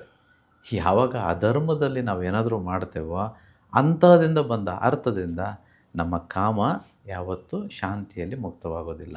ಇನ್ನು ಮುಕ್ತಿ ಎಲ್ಲಿ ಸಿಗುತ್ತೆ? So this is another reason. Last reason, bad associations. Must be very careful. ಅದಕ್ಕೆ ಹೇಳ್ತಾರೆ ಸರ್ವಜ್ಞವರು, ಸಜ್ಜನರ ಸಂಘ ಹೆಜ್ಜೇನು ಸವಿದಂತೆ. ನಿಮಗೆ ಗೊತ್ತಿದೆಯಲ್ವಾ, ದುರ್ಜನರ ಸಂಘ ಬಚ್ಚಲಿನ ರೊಚ್ಚಿನಂತೆ ಅದು ಸರ್ವಜ್ಞ. ಯಾರ್ಯಾರೋ ದುಡ್ಡು ಹಾಕ್ತಾರೆ ನಮ್ಮ ಅಕೌಂಟ್ಗೆ ಅಂತೇಳಿ ಹಾಕ್ಸ್ಕೊಂಬಿಡೋದಲ್ಲ. ಯಾರಿಗೋ ಒಬ್ರಿಗೆ ಏಡ್ಸ್ ಇರುತ್ತಪ್ಪ, ಅವ್ರ ಬ್ಲಡ್ಡಲ್ಲಿ ಹೋಗಿ ನಾವು ಶೇರ್ ಮಾಡ್ಕೊಳ್ತೀವಿ. ನಾವು ಆರೋಗ್ಯವಾಗಿದ್ದೀವಿ, ನಮಗೆ ಏಡ್ಸ್ ಬರುತ್ತೋ ಬರಲ್ವೋ? ಯಾರಿಗೋ ಒಬ್ರಿಗೆ ದೊಡ್ಡ ರೋಗ ಇರುತ್ತೆ, ದೊಡ್ಡ ರೋಗ ಇರೋನ ಹತ್ರ ಹೋಗಿ ನಾವು ಕೂತ್ಕೊಳ್ತೀವಿ, ಅಥವಾ ಅವ್ರ ಸಂಘದಲ್ಲಿರ್ತೀವಿ, ಅವ್ರ ರಕ್ತನೋ ಅವ್ರ ಉಸಿರೋ ಏನೋ ಒಂದು ನಮಗೆ ಸೇರುತ್ತೆ ಅಂದ್ಕೊಳ್ಳೋಣ, ನಮಗೂ ರೋಗ ಬರುತ್ತೋ ಇಲ್ವೋ? ಯಾಕೆ ಬೇಕ್ರಿ ಕೆಟ್ಟವ್ರ ಸಹವಾಸ? ತುಂಬ ಜನ ಇದ್ದೀವಿ ಸಮಾಜದಲ್ಲಿ. ಯಾರೋ ಕೊಡ್ತೀವಿ ಫ್ರೀಯಾಗಿ ಅಂತಂದರೆ ಎಲ್ಲ ತೊಗೊಂಬಿಡೋದು. Don't receive everything for free. So ಇಲ್ಲಿ ನನಗೆ ಗೊತ್ತಿಲ್ಲ, ಬಟ್ ಯೂನಿವರ್ಸ್ಗೆ ಗೊತ್ತಿದೆ. ಬಿಕಾಸ್ ಯೂನಿವರ್ಸ್ನ ದೃಷ್ಟಿನೇ ಬೇರೆ, ಅವನಿಗೆಲ್ಲ ಮುಚ್ಚಿಟ್ಟು ಏನೂ ಮಾಡಲಿಕ್ಕಾಗೋದಿಲ್ಲ. ಸೊ ಹಾಗಾಗಿ be very transparent, be very integral. Don't try to cheat yourself. Forget cheating others, don't try to cheat yourself. ನಮ್ಮ ಜೀವನದಲ್ಲಿ ನಮ್ಮ ಮಿತಿಗಳನ್ನು ನಾವು ಯಾವ ರೀತಿಯಾಗಿ ಅರ್ಥಕೊಂಡು ಬದುಕಬೇಕು, ಮತ್ತು ಮನಿ ಅನ್ನೋದು ಒಂದು ಎನರ್ಜಿ, ಆ ಎನರ್ಜಿ ಜೊತೆ ಅದು ಬಂದಾಗ ನಾವು ಯಾವ ರೀತಿ ರಿಲೇಷನ್ಶಿಪ್ ಇಟ್ಕೋತೀವಿ, ಅದು ತುಂಬ ಇಂಪಾರ್ಟೆಂಟ್ ನಮ್ಮ ಜೀವನದಲ್ಲಿ ಅನ್ನೋದ್ರ ಬಗ್ಗೆ ಸಾಕಷ್ಟು ತಿಳಿಸ್ಕೊಟ್ಟಿರಿ. ಹಾಗೆ ದುಡ್ಡು ಬಂದಾಗ ಹೇಗೆ ನಡ್ಕೋಬೇಕು, ಮನುಷ್ಯ ಹೇಗಿರಬೇಕು, ಆತನ ವ್ಯಕ್ತಿತ್ವ ಹೇಗೆ ಮ್ಯಾಟರ್ ಆಗುತ್ತೆ ಆತನ ಮುಂದಿನ ಜೀವನಕ್ಕೆ ಅನ್ನೋದ್ರ ಬಗ್ಗೆ ಕೂಡ ತಿಳಿಸ್ಕೊಟ್ಟಿದ್ದೀರಿ. ಗುರುಜಿ, ಒಂದು ಮಾತೇ ಇದೆ, ಮನುಷ್ಯನ ದೃಷ್ಟಿಗೆ ಮರಾನೇ ಉರಿದು ಹೋಯ್ತು ಅಂತ ಹೇಳಿಬಿಟ್ಟು. ಸೊ ಹಾಗಾಗಿ ಇವ್ರ ವಿಚಾರದಲ್ಲೂ ದೃಷ್ಟಿದೋಷ ಒಂದು ಬಹುಮುಖ್ಯ ಕಾರಣ ಆಯಿತು ಅಂತ ಹೇಳಿದ್ರಿ. ಸಹಜವಾಗಿ ಎಲ್ರಿಗೂ ಇರುವಂಥದ್ದು ನಮ್ಗೆ ಹಾಗೇನೆ, ಅಯ್ಯೋ ನಮ್ಮ ಮೇಲೆ ಯಾರು ಕೆಟ್ಟ ದೃಷ್ಟಿನೂ ಬೀಳದೇ ಇರೋ ಥರ ಕಾಪಾಡಪ್ಪ ಭಗವಂತ ಅಂತ ನಾವು ಪ್ರಾರ್ಥನೆ ಮಾಡ್ಕೊಳ್ತಿರ್ತೀವಿ.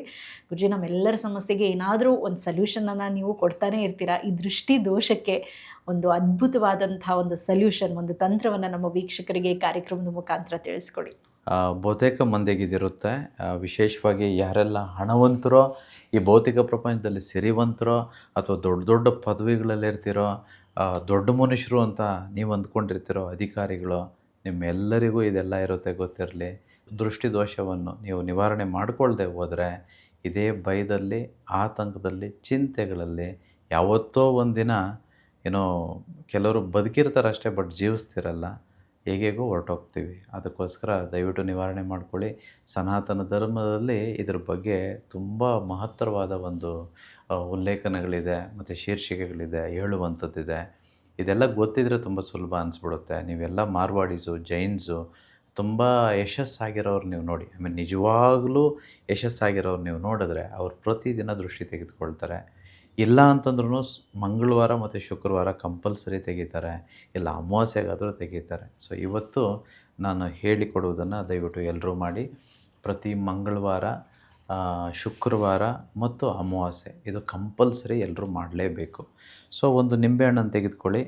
ಆಮೇಲೆ ಇನ್ನೊಂದು ಗೊತ್ತಿರಲಿ, ದೃಷ್ಟಿದೋಷ ಆಗುವಂಥದ್ದು ಕೇವಲ ಬೇರೆಯವರ ದೃಷ್ಟಿ ಬಿದ್ದರೆ ಮಾತ್ರ ಅಲ್ಲ, ನಮ್ಮ ದೃಷ್ಟಿ ನಮ್ಮ ಮೇಲೆ ಬಿದ್ದರೂ ದೃಷ್ಟಿದೋಷ ಆಗುತ್ತೆ. ಅಂತಂದರೆ ನಾವು ನಮ್ಮೊಳಗಡೆ ಭಯ ಇತ್ತು ಅಂದ್ಕೊಳ್ಳಿ, ಅದರಿಂದನೂ ಭಯದಿಂದನೂ ದೃಷ್ಟಿ ನಮ್ಮ ಮೇಲೇ ಬೀಳುತ್ತೆ. ಆತಂಕ ಇತ್ತು ಅಂದ್ಕೊಳ್ಳಿ, ಅದರಿಂದನೂ ಮತ್ತೆ ನಮಗೆ ದೃಷ್ಟಿ ಬೀಳುತ್ತೆ. ಇದು ಹೇಗೆ ಇದೆ ಅಂತ ನೀವು ಕೇಳ್ಬೋದು. ಈಗ ಇಟ್ಸ್ ಲೈಕ್ ಬೇರೆಯವರು ಬೆಂಕಿ ಹಚ್ಚಿದ್ರು ನಾವು ಸುಟ್ಟೋಗ್ತೀವಿ, ನಾವು ಬೆಂಕಿ ಹಚ್ಕೊಂಡ್ರು ನಾವು ಸುಟ್ಟೋಗ್ತೀವಿ. ಕರೆಕ್ಟಾ? ಬೆಂಕಿಗೆ ಗೊತ್ತಿಲ್ವೇ ಅವ್ರು ಹಚ್ಚಿದ್ರು ಇವ್ರು ಹಚ್ಚಿದ್ರು ಅಂತಂತೇಳಿ. ಹಾಗೇ ದೃಷ್ಟಿಯೂ ಸಹ. ಅದಕ್ಕೆ ನಿಮ್ಗೆ ಆತಂಕ ಬರೋವಂಥ ಕೆಲಸಗಳು ನೀವು ಮಾಡೋಕ್ಕೆ ಹೋಗ್ಬೇಡಿ. ನಿಮಗೆ ಭಯ ಆಗ್ತಿದೆ ಅಂತಂದರೆ ಅಂಥದ್ದನ್ನು ಅವಾಯ್ಡ್ ಮಾಡಿ. ನಿಮಗಿದು ಸರಿ ಅಲ್ಲ ಅಂತಂತ ಅನ್ನಿಸಿದ್ರೆ ಅದನ್ನು ಮಾಡೋಕ್ಕೆ ಹೋಗ್ಬಾರ್ದು ಅಷ್ಟೇ. ನಿಮಗೆ ಯಾವ್ದು ಸರಿ ಅನಿಸುತ್ತೋ, ಖುಷಿ ಕೊಡುತ್ತೋ, ನಿಮಗೆ ಇದರಲ್ಲಿ ಪೀಸ್ ಆಫ್ ಮೈಂಡ್ ಇದೆ ಅಂತ ಅನಿಸುತ್ತೋ ಅಂಥದ್ದನ್ನು ಮಾಡಿ. ಆಗ ನಿಮಗೆ ಇದೆಲ್ಲ ಕೊರತೆಗಳು ಅಥವಾ ಈ ಥರ ಸಮಸ್ಯೆಗಳು ಬರೋದಿಲ್ಲ. ಎನಿವೆ, ಎಲ್ಲರೂ ಇದು ಕಲಿಯುಗ ಆಗಿರೋದಕ್ಕೆ ಗೊತ್ತಿದ್ದೋ ಗೊತ್ತಿಲ್ಲದೇನೋ ತಪ್ಪುಗಳು ಮಾಡಿರ್ತೇವೆ. ಬಟ್ ಪ್ರತಿ ಮಂಗಳವಾರ ಮತ್ತು ಶುಕ್ರವಾರ ಮತ್ತು ಅಮಾವಾಸ್ಯೆ ದಿನ ಇದನ್ನು ಮಾಡಲೇಬೇಕು. ಈ ರೀತಿ ಒಂದು ನಿಂಬೆಹಣ್ಣು ತೆಗೆದುಕೊಳ್ಳಿ. ಇದನ್ನು ಎಡಗೈಯಲ್ಲಿ ಇಟ್ಕೊಳ್ಬೇಕು. ಎಡಗೈಯಲ್ಲಿ ಇಟ್ಕೊಂಡು ನೀವು 3 ಸಲ ಅಥವಾ 7 ಸಲ ನಿಮಗೆ ನೀವೇ ನಿವಾಳಿಸ್ಕೊಳ್ಬೇಕು. ಅಂತಂದರೆ ಈಗ ನೋಡಿ, ನಾನು ನಿವಾಳಿಸ್ಕೊಳ್ತೇನೆ, 3 ಸಲ ನಿವಾಳಿಸ್ಕೊಳ್ತೇನೆ ನೋಡಿ. ನಾನೇ 3 ಸಲ ನಿವಾಳಿಸ್ಕೊಳ್ತಾ ಇದ್ದೀನಿ. ಈಗ ನಿವಾಳಿಸ್ಕೊಂಡು ಇದನ್ನು 3 ದಾರಿ ಕಲಿಯೋ ಜಾಗಕ್ಕೆ ಹೋಗಿ ಸಂಜೆ 6ರಿಂದ 8 ಗಂಟೆ ಒಳಗಡೆ ಇದನ್ನು ಎಡಗಾಲಲ್ಲಿ ತುಳಿದು ನೀವು ವಾಪಸ್ ಮನೆಗೆ ಬರಬೇಕು. ಬಟ್ ಇದು ಯಾವಾಗ ವರ್ಕ್ ಆಗುತ್ತೆ ಅಂತಂದರೆ, ನೀವು ಮಾಡೋ ಇಲ್ಲಿ ತನಕ ಮಾಡಿರೋ ತಪ್ಪುಗಳನ್ನು ನಿಲ್ಲಿಸಿಬಿಟ್ರೆ ಇದು ವರ್ಕ್ ಆಗುತ್ತೆ, ಇದು ಕೆಲಸ ಮಾಡುತ್ತೆ. ಒಂದು ವೇಳೆ ನೀವು ಸುಮ್ಮನೆ ಹೋಗ್ಬಿಟ್ಟು ಸಾಂಗ್ಯಕ್ಕೆ ಯಾರೋ ಸ್ವಾಮಿಗಳು ಹೇಳಿದ್ರು ಅಥವಾ ನಾನು ಹೇಳಿದೆ ಅಂತಂತೇಳಿ ನೀವು ಮಾಡಿಬಿಟ್ಟು ಮತ್ತೆ ಯಥಾ ಪ್ರಕಾರ ತಪ್ಪುಗಳು ಮಾಡ್ತಾ ಹೋದರೆ ಇದಕ್ಕೆ ಪ್ರಯೋಜನ ಆಗೋದಿಲ್ಲ. ಸೊ ಇದು ಗೊತ್ತಿರಲಿ. ಸೊ ನಿಮ್ಮ ತಪ್ಪುಗಳನ್ನ ನೀವು ನಿಲ್ಲಿಸಿದ್ರೆ ಮಾತ್ರ ಇದು ಕೆಲಸ ಮಾಡುವಂಥದ್ದು. ನೀವು ಹಾಗೆ ಮಾಡಬೇಕಂತಂದರೆ, ಕಾಲಲ್ಲಿ ತುಳಿಬೇಕು ಅಂತಂದರೆ ಒಂದು ಮಂತ್ರವನ್ನು ಮನಸ್ಸಿನಲ್ಲಿ ಹೇಳ್ಕೊಳ್ಬೇಕು. ಆ ಮಂತ್ರ ಈ ರೀತಿ ಇದೆ: ಓಂ ದುರ್ಗಾಯೇ ನಮಃ ಸರ್ವದೃಷ್ಟಿದೋಷನಾಶಾಯ. ಓಂ ದುರ್ಗಾಯೇ ನಮಃ ಸರ್ವದೃಷ್ಟಿದೋಷನಾಶಾಯ. ಓಂ ದುರ್ಗಾಯೇ ನಮಃ ಸರ್ವದೃಷ್ಟಿದೋಷನಾಶಾಯ. ನನಗೆ ಆಗಿರುವ ಸರ್ವ ದೃಷ್ಟಿ ದೋಷಗಳನ್ನು ನಿವಾರಿಸಿ ನನಗೆ ಹಣ, ಆಸ್ತಿ, ಐಶ್ವರ್ಯ, ಸುಖ, ಶಾಂತಿ, ನೆಮ್ಮದಿಯನ್ನು ದಯಪಾಲಿಸಿದ್ದಕ್ಕೆ ವಿಶ್ವಕ್ಕೆ ಕೃತಜ್ಞತೆಗಳು ಅಂತಂತೇಳಿ 3 ಸಲ ಈ ಮಂತ್ರವನ್ನು, ಈ ಅಫರ್ಮೇಷನನ್ನು ಮನಸ್ಸಿನಲ್ಲಿ ಹೇಳಿಕೊಂಡು ನೀವು ಮನೆಗೆ ಬನ್ನಿ. ನಿಮ್ಮ ದೃಷ್ಟಿ ಎಲ್ಲವೂ ನಿವಾರಣೆಯಾಗಿ ನಿಮಗೆ ಶಾಂತಿ, ಸಮಾಧಾನ, ನೆಮ್ಮದಿ, ಹಣ, ಆಸ್ತಿ, ಐಶ್ವರ್ಯ ಎಲ್ಲವೂ ಯೂನಿವರ್ಸ್ ಕಡೆಯಿಂದ ಸಿಗುತ್ತೆ. Please do this. ಎಲ್ಲರೂ ಮಾಡಬೇಕು. ಮಂಗಳವಾರ. ಯಾಕೆ ಮಂಗಳವಾರ? ನನ್ನ ಕಾರ್ಯಾಗಾರದಲ್ಲಿ ಬಂದು ಕೇಳಿ, ಯಾಕೆ ಮಂಗಳವಾರ, ಯಾಕೆ ಸೋಮವಾರ ಮಾಡಬಾರ್ದು? ಅಲ್ಲ, ಯಾಕೆ ಶುಕ್ರವಾರ? ಅದೇನು ಯೂನಿವರ್ಸ್ ಗೊತ್ತಾ ಇವ ಶುಕ್ರವಾರ ಮಂಗಳವಾರ ಅಂತಂತೇಳಿ? ಅಲ್ಲ, ಯಾವುದು, ಯಾಕೆ ಇದು ನಿಂಬೆಹಣ್ಣು, ಯಾಕೆ ಬೇರೆ ಯಾವುದೋ ಹಣ್ಣಲ್ಲ? ಇದನ್ನು ನೀವೆಲ್ಲ ಕೇಳಬೇಕು. Just because I say you should not believe. ಯಾಕಿದು ಅಂತ ಕೇಳಿ ನಾನು ತಿಳಿಸ್ಕೊಡ್ತೇನೆ. ಇದಕ್ಕೆಲ್ಲ ಹೆಚ್ಚು ಮಹತ್ವ ಇದೆ. ಇದ್ರ ಸೃಷ್ಟಿನೇ ಬೇರೆ ರೀತಿ ಇದೆ. ಹಲವಾರು ವಸ್ತುಗಳು ಈ ಪ್ರಪಂಚದಲ್ಲಿ ಭೂಲೋಕದಲ್ಲಿದೆ. ಎಲ್ಲವೂ ಭಗವಂತ ಸೃಷ್ಟಿ ಮಾಡಿದ್ದಾನೆ. ಆದರೆ ಕೆಲವೊಂದನ್ನು ಮಾತ್ರ ಆ ಸ್ವರ್ಗಲೋಕದಿಂದ ಅವನು ಇಲ್ಲಿಗೆ ಕಳಿಸ್ಕೊಟ್ಟಿದ್ದಾನೆ. ಉದಾಹರಣೆಗೆ ಕಾಮಧೇನು, ಕಲ್ಪವೃಕ್ಷ, ಅರಳಿ ಮರ, ಇನ್ನೂ ಅನೇಕ ಇದೆ. ಸೊ ಅದನ್ನೆಲ್ಲ ನಾವು ಕಾರ್ಯಾಗಾರದಲ್ಲಿ ತಿಳ್ಕೊಳ್ಳೋಣ. ವಂದನೆಗಳು. ಎಸ್ ಗುರುಜಿ, ಈ ದೃಷ್ಟಿದೋಷ ಯಾವ ರೀತಿಯಾಗಿ ನಮಗೆ ನಾವೇ ನಿವಾರಣೆ ಮಾಡ್ಕೊಳ್ಬಹುದು ಅನ್ನೋದ್ರ ಬಗ್ಗೆ ನಮ್ಮ ವೀಕ್ಷಕರಿಗೆ ತಿಳಿಸ್ಕೊಟ್ಟಿದ್ದೀರಾ. ಅದರ ಜೊತೆಗೆ ಮುಂಬರುವ ಕಾರ್ಯಾಗಾರ ಬಹಳ ವಿಶೇಷವಾದದ್ದು. ಯಾಕಂದರೆ ನಾವೆಲ್ಲ ಜೀವನದಲ್ಲಿ ಅಂದ್ಕೊಳ್ಳುವಂಥದ್ದು ಲಕ್ಸುರಿನ ಅಟ್ರ್ಯಾಕ್ಟ್ ಮಾಡಬೇಕು, ಜೀವನದಲ್ಲಿ ನೆಮ್ಮದಿ ಇರಬೇಕು, ಹಣ ಇರಬೇಕು ಅಂತ. ಇದೆಲ್ಲ ಬೇಕು ಅಂತಂದರೆ ಶುಕ್ರನ ಅನುಗ್ರಹ ಕೂಡ ಬಹಳ ಮುಖ್ಯ ಆಗುತ್ತೆ. ನಮ್ಮ ಮುಂದಿನ ಕಾರ್ಯಗ್ರಹದಲ್ಲಿ ಶುಕ್ರ ಗ್ರಹ ಶಾಂತಿ ಪೂಜೆಯನ್ನು ಮಾಡಿಸ್ತಾ ಇದ್ದೀರಾ ನೀವು. ಅದರ ವಿಶೇಷತೆ ಬಗ್ಗೆ ಒಂದು ಚಿಕ್ಕ ಇನ್ಫಾರ್ಮೇಷನನ್ನು ನಮ್ಮ ವೀಕ್ಷಕರಿಗೆ ಕೊಟ್ಬಿಡಿ. ಶುಕ್ರ ಗ್ರಹನ ಒಂದು ಶಾಂತಿ ಆಗದೆ ಹೋದರೆ ನಮಗೆ ಕೈಗೆ ಬರುವಂಥ ದುಡ್ಡು ಕೈಯಲ್ಲಿ ನಿಲ್ತಾ ಇರೋದಿಲ್ಲ, ವ್ಯಾಪಾರದಲ್ಲಿ ಅಭಿವೃದ್ಧಿ ಆಗೋದಿಲ್ಲ, ಆಮೇಲೆ ಸಮಸ್ಯೆಗಳ ಮೇಲೆ ಸಮಸ್ಯೆಗಳು, ಗೊತ್ತೇ ಇರೋದಿಲ್ಲ. ಎಲ್ಲ ಸರಿ ಅಂದ್ಕೊಳ್ತಿರ್ತೀವಿ, ಸಡನ್ನಾಗಿ ಏನೋ ಕೆಟ್ಟದಾಗುವಂಥದ್ದು, ಮನೆಯಲ್ಲಿ ಸಮಸ್ಯೆ, ಮಕ್ಕಳಿಂದನೋ ಅಥವಾ ಮಡದಿಯಿಂದನೋ ಸಮಾಜದಿಂದನೋ. ವಿಶೇಷವಾಗಿ ಯಾರೆಲ್ಲ ಅಧಿಕಾರ ಸ್ವೀಕರಿಸಬೇಕು, ದೊಡ್ಡ ಮಟ್ಟಕ್ಕೆ ಹೋಗಬೇಕು ಅಂತ ಏನೆಲ್ಲ ಮಾಡ್ತಾ ಇರ್ತಾರೆ, ಏನು ಮಾಡಿದರೂ ಅವರಿಗೆ ಮೇಲೆ ಹೋಗೋದಕ್ಕೆ ಆಗೋದೇ ಇರಲ್ಲ. ಸೊ ಎಲ್ಲ ಇದ್ದರೂ ಏನೋ ಒಂದು ಕೊರಗು ಕಾಡ್ತಿರುತ್ತೆ, ಇಂಥವೆಲ್ಲ ಆಗ್ತಿರುತ್ತೆ. ಅದಕ್ಕೆ ಶುಕ್ರ ಶಾಂತಿ ಪೂಜೆ, ಶುಕ್ರ ಗ್ರಹ ಶಾಂತಿ ಪೂಜೆಯನ್ನು ನಾನು ಖುದ್ದಾಗಿ ಕಾರ್ಯಾಗಾರದಲ್ಲೇ ಮಾಡ್ತಿದ್ದೀನಿ. ಸೊ ಯಾರೆಲ್ಲ ಬರ್ತಿದ್ದೀರೋ ಆ ಶಾಂತಿಯನ್ನು ನಾವು ಪಡ್ಕೊಳ್ತೇವೆ. ಸೊ ಎಲ್ಲರೂ ಬನ್ನಿ, ಎಲ್ಲರೂ ಇದನ್ನು ಪಡ್ಕೊಳ್ಳಿ. ಆಮೇಲೆ ಒಂದಂತೂ guarantee, I never force you. ಯಾವತ್ತೂ ನಾವು ಯಾರನ್ನೂ ಫೋರ್ಸ್ ಮಾಡಬಾರ್ದು. ನೀವು ಬನ್ನಿ ಅಂತಂತೆಲ್ಲ ಹೇಳೋಕ್ಕೆ ಹೋಗಬಾರ್ದು. Why I say that is because ನಮಗೆ ಕರ್ಮ ಕಳೆದಾಗ ಮಾತ್ರ ಕೆಲವೊಂದು ವ್ಯಕ್ತಿಗಳು, ಕೆಲವೊಂದು ವಿಚಾರಗಳು, ವಿಶೇಷವಾಗಿ ಈ ದೈವತ್ವ ಅನ್ನೋದು ಪಡ್ಕೊಳ್ಳೋಕ್ಕೆ ಸಾಧ್ಯ. ಇದನ್ನು ಫೋರ್ಸ್ ಮಾಡಿ ಯಾರಿಗೂ ಕೊಡಬಾರ್ದು. ಸೊ ಹಾಗಾಗಿ ನಿಮ್ಮ ಕರ್ಮ ಕಳೆದಾಗ ನೀವು ಬರ್ತೀರ, ಆರಾಮಾಗಿ ಬನ್ನಿ. ಆಮೇಲೆ ಯಾರೆಲ್ಲ ಕಾರ್ಯಾಗಾರಕ್ಕೆ ಬಂದಿದ್ದೀರಲ್ವಾ, ಇದು MLM ಅಲ್ಲ, ಮಲ್ಟಿ ಲೆವೆಲ್ ಮಾರ್ಕೆಟಿಂಗ್ ಅಲ್ಲ. ಇನ್ನೊಬ್ರಿಗೆ ಹಂಚ್ಕೋಬೇಕು, ಇನ್ನೊಬ್ರಿಗೆ ಶೇರ್ ಮಾಡಬೇಕು ಅನ್ನೋಂಥದ್ದು ಏನೂ ಇಲ್ಲ. ಅವ್ರವ್ರ ಕರ್ಮ ಕಳೆದಾಗ ಅವ್ರು ಬರ್ತಾರೆ. Don't force anybody, just leave it, just enjoy your life. ನೀವೇನು ಕಲ್ತಿದ್ದೀರೋ ಅಳವಡಿಸ್ಕೊಳ್ಳಿ, ಜೀವನ ಎಂಜಾಯ್ ಮಾಡಿ. ಅವ್ರವ್ರ ಟೈಮ್ ಬಂದಾಗ ಅವ್ರವ್ರು ಬರ್ತಾರೆ. ಇವತ್ತಿನ ಕಾರ್ಯಕ್ರಮದಲ್ಲಿ ಬಹಳ ಉತ್ತಮವಾದಂಥ ವಿಚಾರಗಳನ್ನು ನಮ್ಮ ಜೊತೆ ಹಂಚ್ಕೊಂಡಿದ್ದೀರಾ ಗುರುಜಿ. Thank you so much. ಧನ್ಯವಾದಗಳು. ಸೊ ವೀಕ್ಷಕರೇ, ನೋಡಿದ್ರಲ್ಲ ಗುರೂಜಿಯವರ ಮುಂಬರುವ ಕಾರ್ಯಾಗಾರ ಮಾರ್ಚ್ 8ನೇ ತಾರೀಕು ನಡೀತಾ ಇದೆ. ಈ ಕಾರ್ಯಾಗಾರ ಬಹಳ ವಿಶೇಷವಾಗಿರುತ್ತೆ. ನೀವು ಈ ಕಾರ್ಯಾಗಾರವನ್ನು ಅಟೆಂಡ್ ಮಾಡಿದ್ರೆ ನಿಮ್ಮ ಜೀವನದಲ್ಲಿರುವಂತಹ ಸಮಸ್ಯೆಗಳಿಗೂ ಕೂಡ ಪರಿಹಾರವನ್ನು ಕಂಡುಕೊಳ್ಬಹುದು. ಈ ಕಾರ್ಯಾಗಾರವನ್ನು ಅಟೆಂಡ್ ಮಾಡೋದು ಹೇಗೆ? ನಮ್ಮ ಸ್ಕ್ರೀನ್ ಮೇಲೆ ಕಾಣಿಸ್ತಾ ಇರುವಂಥ ನಂಬರ್ಗೆ ಕರೆ ಮಾಡಿದ್ರೆ ನೀವು ಮಾಹಿತಿಯನ್ನು ಪಡ್ಕೊಂಡು ಈ ಕಾರ್ಯಾಗಾರವನ್ನು ಅಟೆಂಡ್ ಮಾಡಬಹುದು. ಸ್ಪಾಟ್ ಬುಕ್ಕಿಂಗ್ ಕೂಡ ಇರುತ್ತೆ. ಅದನ್ನು ಹೇಗೆ ಮಾಡ್ಕೊಳ್ಳೋದು, ಎಸ್ಪೆಷಲಿ ಕಾರ್ಯಾಗಾರ ಅಟೆಂಡ್ ಮಾಡಬೇಕು ಅಂತಂದರೆ ಕೆಲವೊಂದು ನಿಯಮಗಳನ್ನು ನೀವು ಕಡ್ಡಾಯವಾಗಿ ಪಾಲಿಸಬೇಕಾಗತ್ತೆ. ಹಾಗಾಗಿ ಸುಮ್ಮನೆ ನಾನು ಕೂಡ ಅಟೆಂಡ್ ಮಾಡ್ತೀನಿ ಅಂತ ಬರೋದಲ್ಲ, ಬರೋಕ್ಕೆ ಮುಂಚೆ ಒಂದಷ್ಟು ಪೂರ್ವ ಸಿದ್ಧತೆಗಳಿರುತ್ತೆ, ಅದನ್ನು ಮಾಡಿಕೊಂಡು ಕಾರ್ಯಾಗಾರಕ್ಕೆ ಬರಬೇಕಾಗುತ್ತೆ. ಹಾಗಾಗಿ ಯಾವ ರೀತಿ ಕಾರ್ಯಾಗಾರ ಅಟೆಂಡ್ ಮಾಡೋದು ಅನ್ನೋದನ್ನು ನೀವು ತಿಳ್ಕೊಂಡು ಈ ಕಾರ್ಯಾಗಾರವನ್ನು ಅಟೆಂಡ್ ಮಾಡಿ. ಹೆಚ್ಚಿನ ಮಾಹಿತಿಗಾಗಿ ನಮ್ಮ ಸ್ಕ್ರೀನ್ ಮೇಲೆ ಕಾಣಿಸ್ತಾ ಇರುವಂಥ ನಂಬರ್ಗೆ ಕರೆ ಮಾಡಿ ಮಾಹಿತಿಯನ್ನು ಪಡ್ಕೊಳ್ಳಿ. ಮುಂದಿನ ಕಾರ್ಯಕ್ರಮದಲ್ಲಿ ಮತ್ತಷ್ಟು ಇದೇ ರೀತಿಯಾದಂತಹ ವಿಶೇಷವಾದಂತಹ ಮಾಹಿತಿಗಳೊಂದಿಗೆ ಮತ್ತೆ ಭೇಟಿಯಾಗೋಣ. ನಮಸ್ಕಾರ.